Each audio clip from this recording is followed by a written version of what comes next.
It is a problem facing communities all along the Front Range. How to deal with aggressive panhandlers. And many of our metro cities already have laws about how close panhandlers can get and in what areas. It's an issue the Fort Collins City Council is tackling tonight. And 7 News reporter Mark Boyle is in Fort Collins. Mark, some people telling you it's just a few who are actually causing all the problems. That's right. There are over 500 permanent homeless people in Fort Collins. Some of them sit on these streets here in Old Town asking for money for their next meal. There are, though, a select few, we're told, that are very aggressive in asking for money, and that's who the people of Fort Collins and the Fort Collins City Council are trying to find a solution for. Sometimes they'll buy me food. That's how I eat out here. This is how I survive. Greg Doan has been homeless in Fort Collins for over 20 years. I sleep outside. I depend on that money that they help me with to eat on every day. Doan says he's on his own and every dollar counts.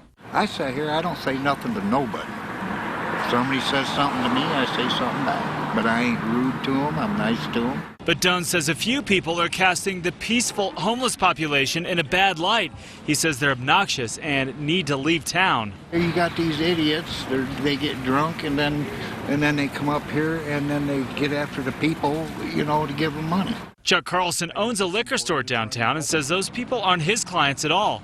I don't think the homeless at large are the source of this issue at all.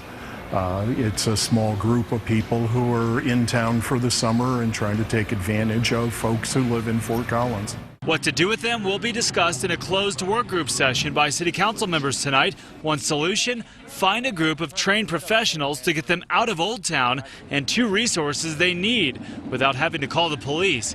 Carlson agrees with a compassionate solution. Certainly Fort Collins is an affluent enough community to be able to afford to help those folks. That doesn't mean we need to tolerate aggressive and intimidating behavior. And back out here live, you can see the nice atmosphere down here, even the panhandlers that are there on the side of the street.